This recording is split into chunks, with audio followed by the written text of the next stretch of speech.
Get ready. It's time for the Medicare Funcast. Medicare information for those that need it. Music, memories, interviews, and pop culture for those that don't. And now, here's Brian Koulis. All right, welcome to the Medicare Funcast. It's going to be a fun show today, and I have some great guests with me. In just a moment, I'll introduce Bob and Dodson. And what we're going to do, second part of the show, I'm going to talk about Medicare Supplement plans, the good, the bad, the ugly, pros and cons of Medicare Supplement plans. And the first part of the show, we're going to have some funny and unusual sales calls, and we'll get to that in just a moment. I want to thank Doc Washburn of the Doc Washburn Show. Check him out on this podcast network, docwashburnshow.com. News, commentary, all kinds of great political commentary. Doc Washburn Show, and also the Donnie Copeland Show, Red Pill Sports, Sports Done Right. And I'm going to introduce my buddies here, Dodson, Christian. Dodson, I've known you a long time. We kind of do the same thing, Medicare sales and other things. And Dodson, if you can kind of tell us a little bit about you, and we'll each share a story in just a moment about funny sales calls. Sounds great. I've been in the Medicare business for about 15 years, insurance longer than I care to tell. Again, just like you, Brian, I do Medicare Supplements, Medicare Advantage Plans. Yes. I have customers in about 7 or 8 states now, so I do travel quite a bit. But I wanted to start with a funny story. Back when you and I first met, I was doing a little bit more work in Northwest Arkansas than you were. And one of my first sales calls, I went to a really nice lady in Bella Vista. Yes. And I go in, and she's born in 1930, so she was probably 80-something years old at this time. Right. And I go in, and of course, she makes me tea, and she makes these little crumpets, and we're having a nice conversation. And I said, this is just trying to make small talk, starting out in the Medicare sales. And I said, yeah, this is beautiful. Your backyard is beautiful. I bet you see a lot of deer. And she said, yes, I see a lot of deer. And I said, well, I apologize, but I do like to hunt deer. And she looked me straight in the face and said, Germans are easier to kill. And my jaw dropped, and I didn't realize that she was a Polish war hero. She was a 14-year-old girl at the Warsaw Uprising against the Nazi Germans in 1944. Wow. And we have been friends ever since. Even in her 90s, she still goes to college. She still does a blog. She's a photographer, and she still swims in the pools or the lakes in Bella Vista. That is just unreal. Amazing. I mean, the amazing people that you meet day to day in sales. It's incredible. Well, the greatest thing about Medicare is every day in Medicare sales is every day is a different day. Every person is completely different.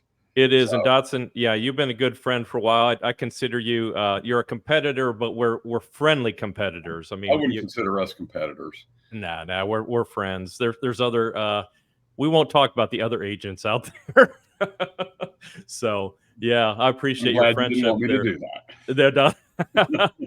Well, Bob, I know, and Bob, you're kind of intertwined with our business too. Bob, tell me a little bit about what you do and a little bit about yourself, Bob.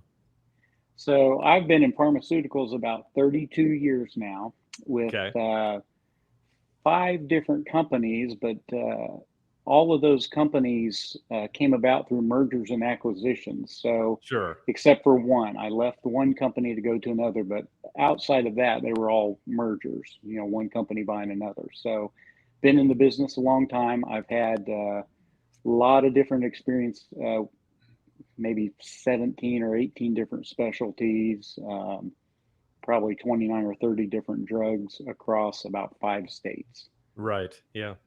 Yeah. So one little story though that I will tell you, because all the time we were having to move territories. And one time I was in Kansas working a territory, and I got a call from my boss, and he said, "Hey Bob, we're having a downsizing.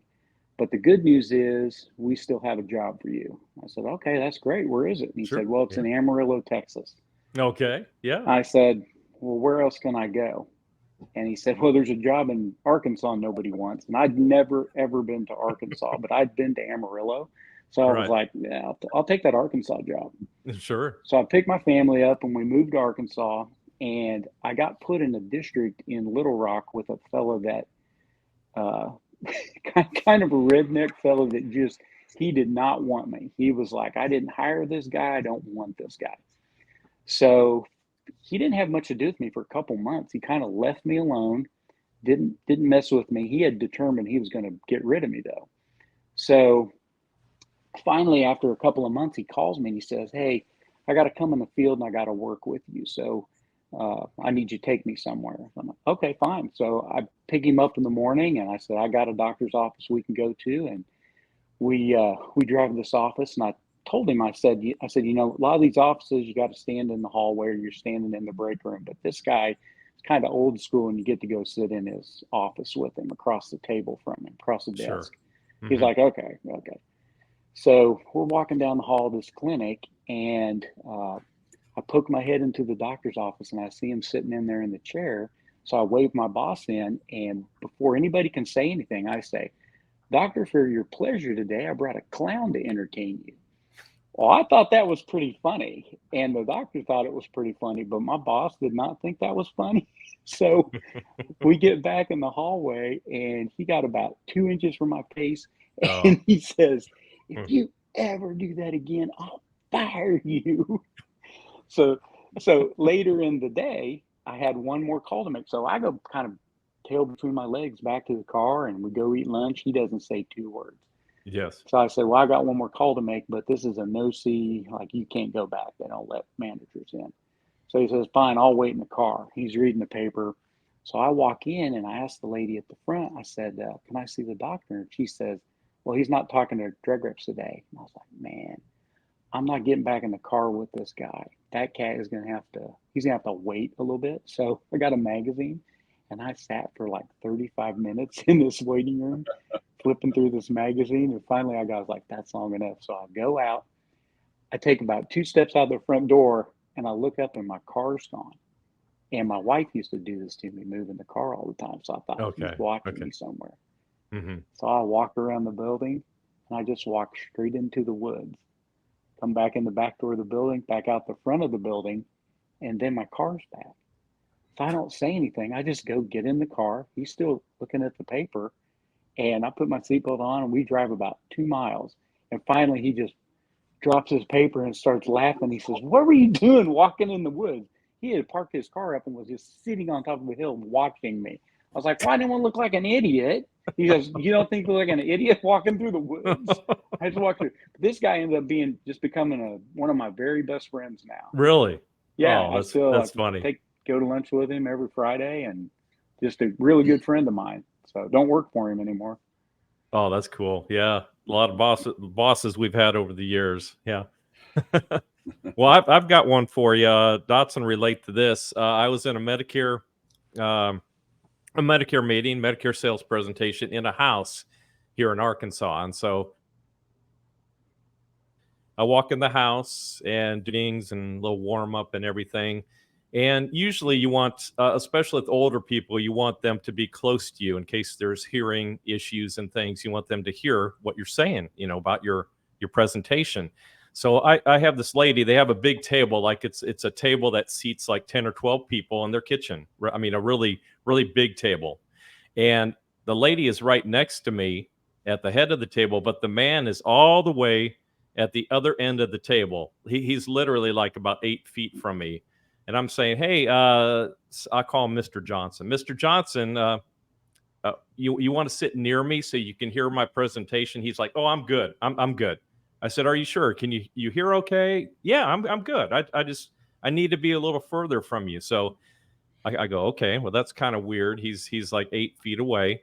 And I'm starting my presentation. And all of a sudden, the other end of the table, I hear this. And again, 20 seconds later, I hear, and then every 20 seconds or so, I hear, And he goes, "Oh, I'm sorry. You know, I have this chronic problem. I have chronic flatulence, and it's a medical problem." So he's literally sitting there passing wind the whole time we're talking to him, and I'm trying not to bust up laughing. And so I'm doing my presentation, and literally every 20, 30 seconds, and this guy is just letting it rip. And at the end of it, he goes, "Oh, Brian, you know, it sounds good. That Blue Cross plan really sounds great for us." But he says, does that plan cover charcoal underwear?" And I go, "Okay, I'll check on that. I'll see about getting you some charcoal underwear." So that was that was one of my presentations there.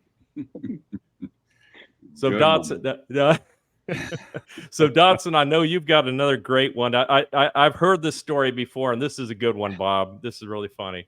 So again, early in my career in Medicare, Brian, we would go almost anywhere to try to make a sale.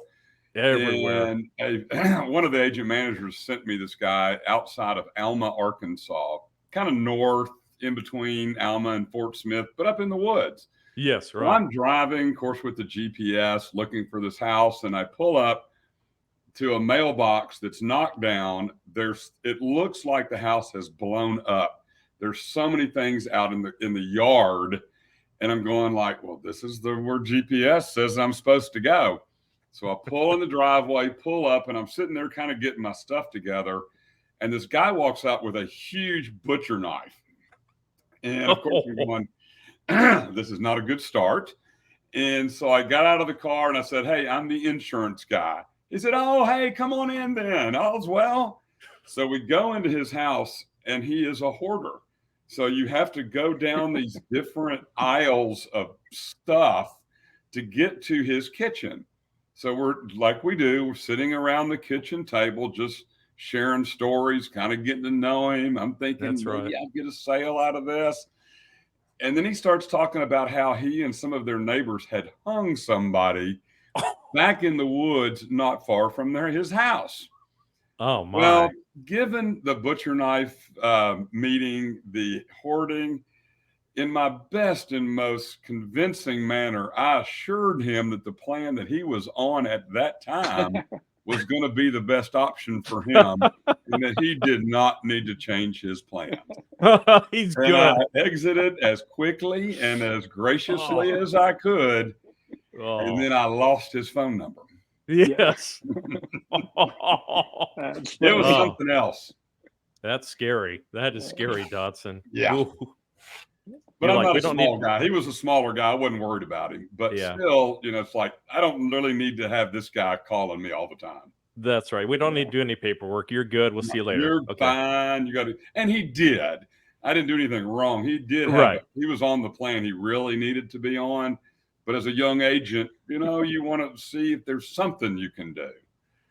Yeah, that's right. Bob, when Dodson and I started out, like it's been like 14 years ago or something, we are all over Arkansas. They sent us every little nook and cranny of Arkansas. So like Dodson, we still have customers all over Arkansas. So yeah. So did they give you a customer list that you would follow, or how were you finding the customers?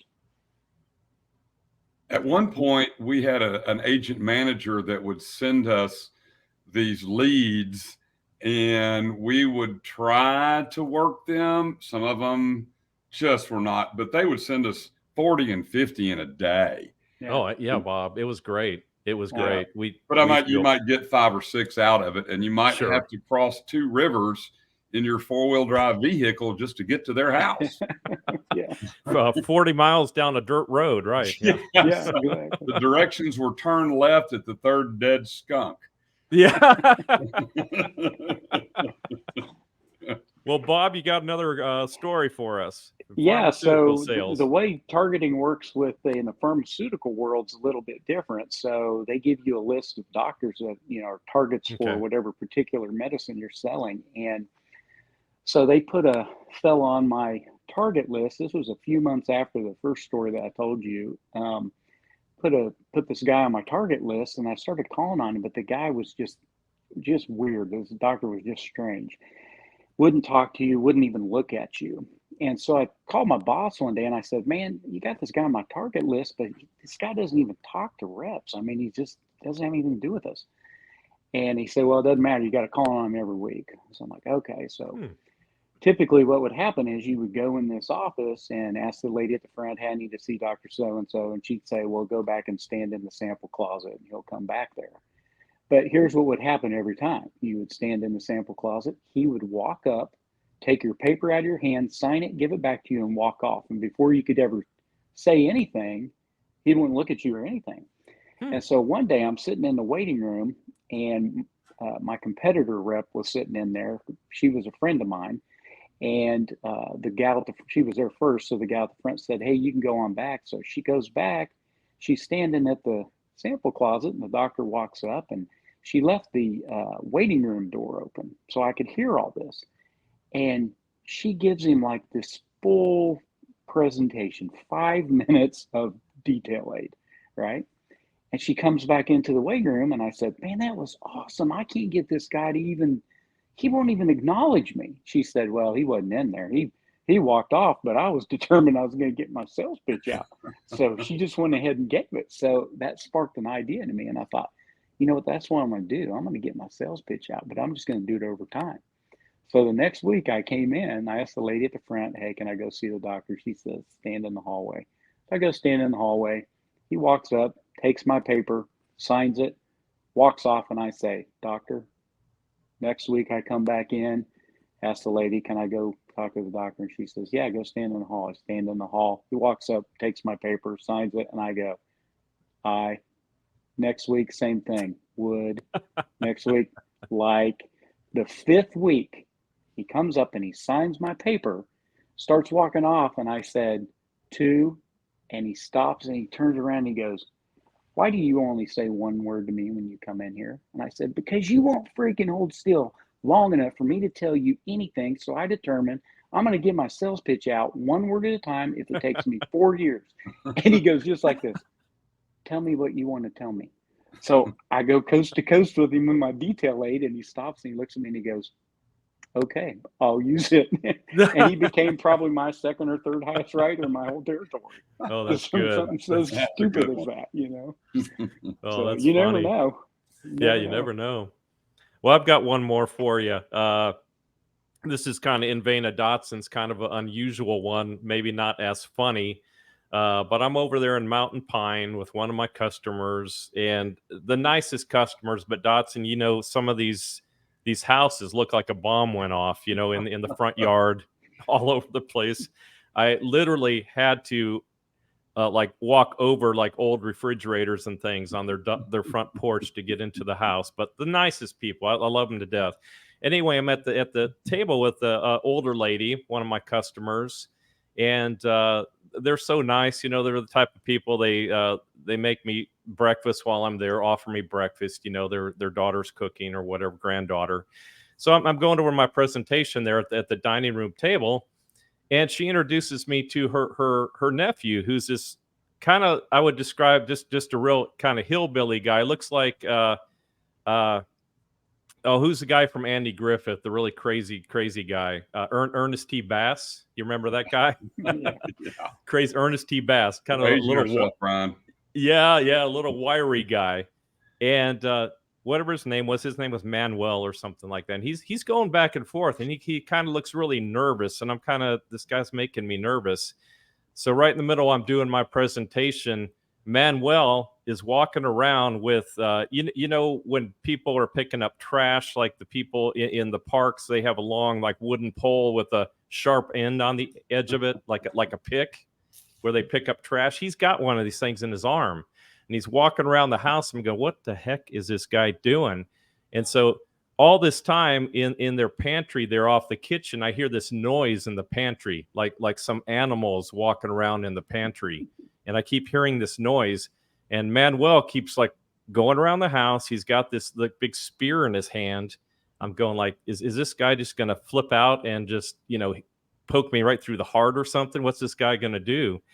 And so anyway, I keep hearing this noise in the pantry, and all of a sudden Manuel runs from the family room through the kitchen, opens the pantry door. I hear him rustling around in there. He comes out, and he had speared this big rat that was the size of like this chihuahua.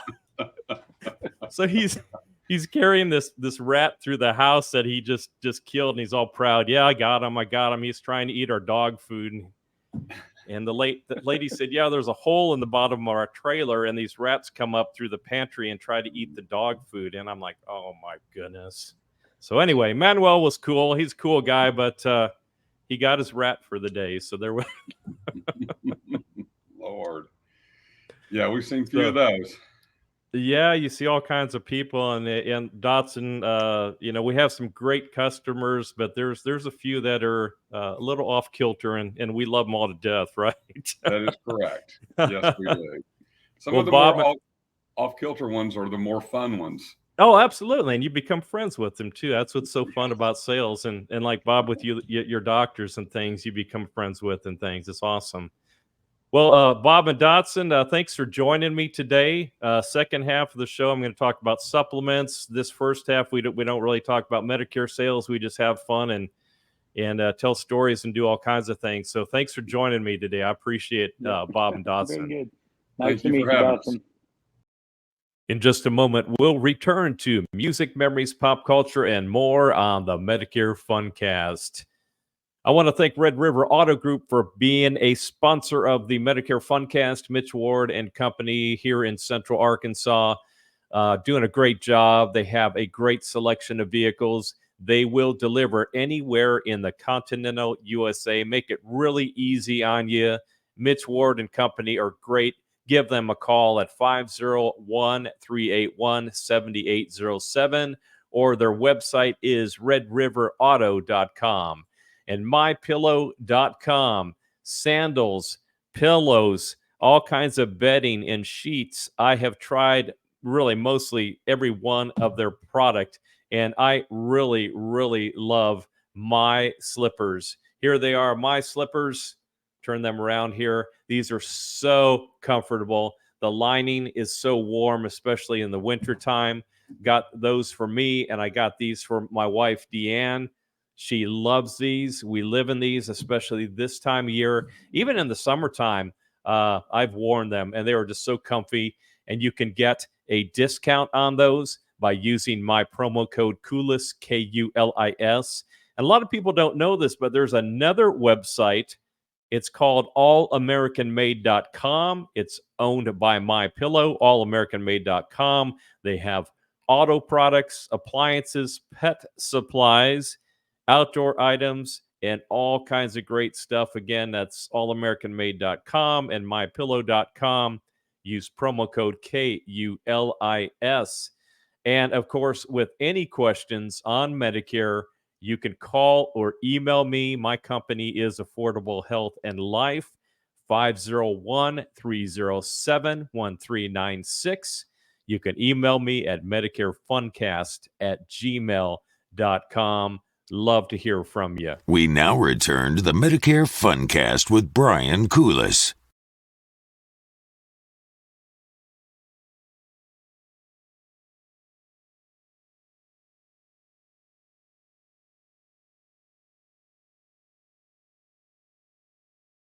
And we're back with the Medicare Funcast. This is Brian Koulis, and we're going to talk about Medicare Supplement plans in this segment. And Medicare Supplement plans are also known as Medigap plans, and they're another form of Medicare insurance. It's extra insurance you can buy from a private insurance company to help pay your share of cost in original Medicare. And you can only buy Medigap if you have original Medicare. And what that means is you have to sign up for Medicare Part A and Part B. Part A hospital insurance is typically zero unless you did not work long enough to pay into Medicare taxes. You may pay $278 to $506 for Part A if you did not work long enough. But most people did work 40 quarters or 10 years in their life, and they do not pay for Part A Medicare insurance. And Part B is Physician services, Part B of Medicare, is medical insurance that specifically covers doctor's visits, anything a physician does, an outpatient procedure, that type of thing. Most people are going to pay $174.70 for a Part B premium. That typically will come out of your Social Security check. Now, if you are delaying Social Security, you are not drawing a check, you will have to pay that amount to Social Security every 3 months.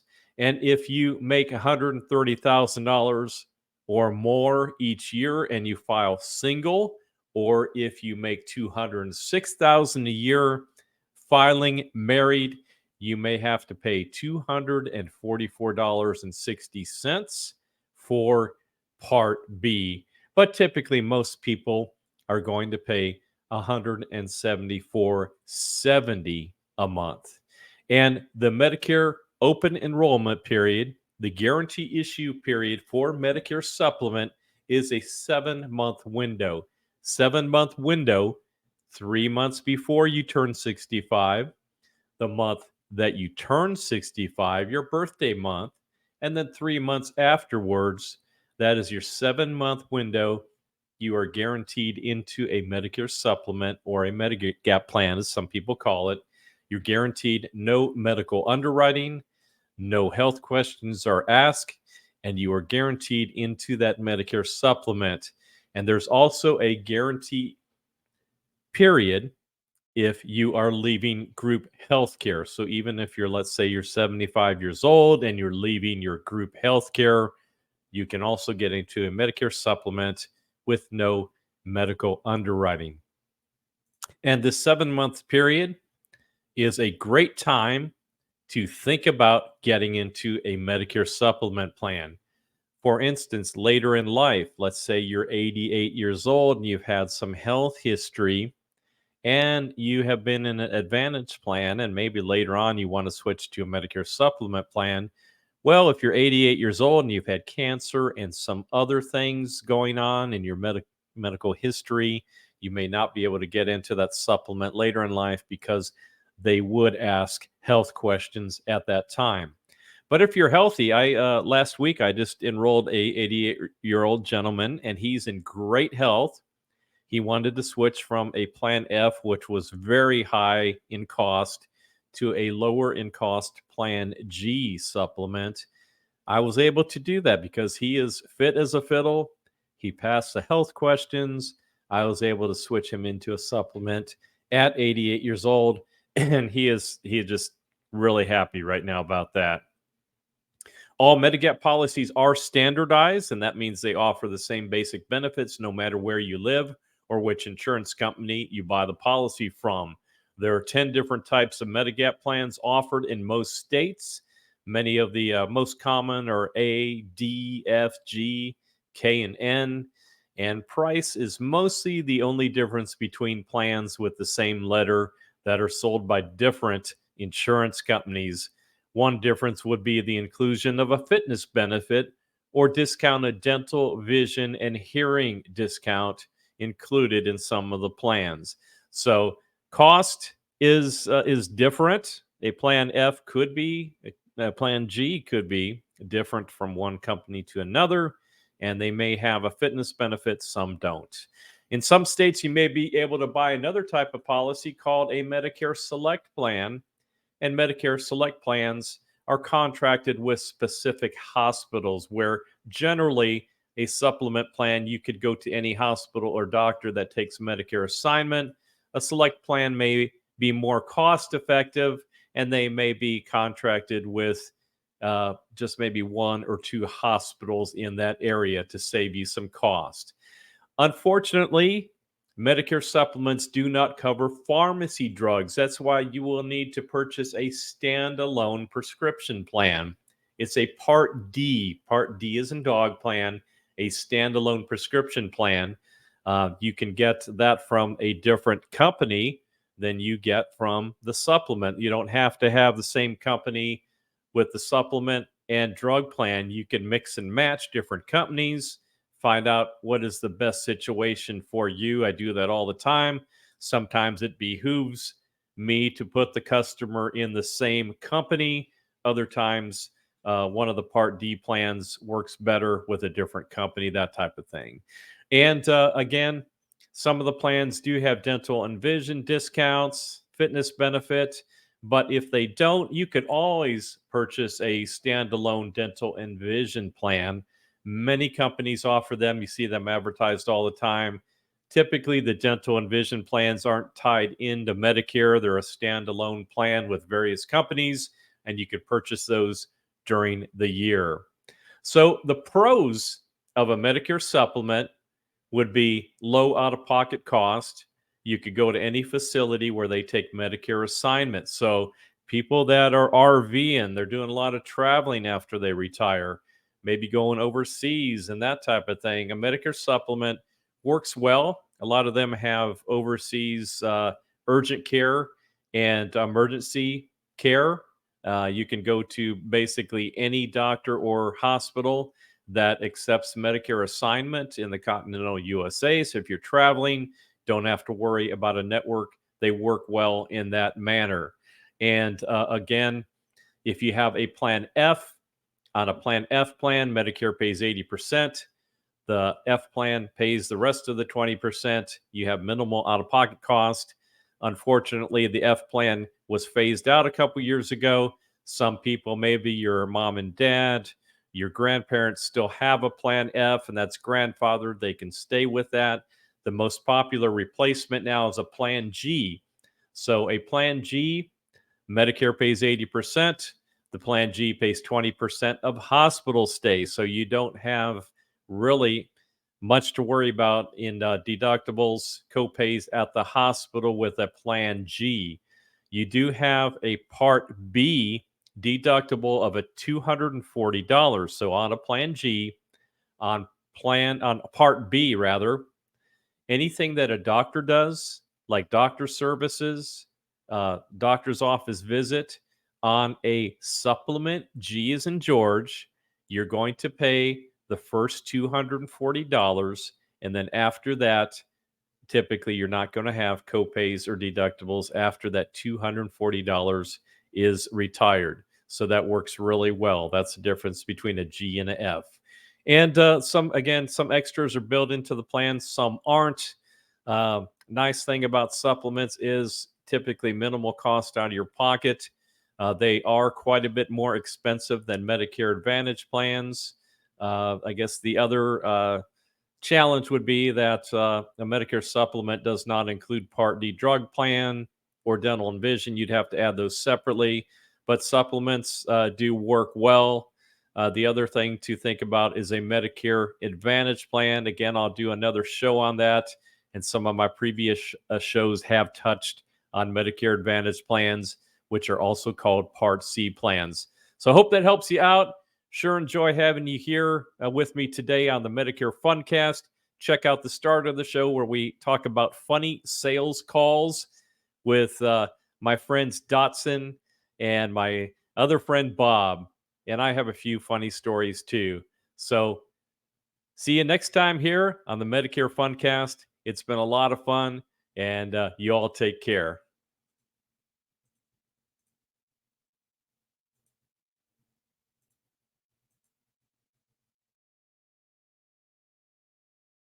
Thanks for watching the Medicare Funcast with Brian Koulis. Make sure that you like, share, and subscribe. It's been fun. We'll see you next time.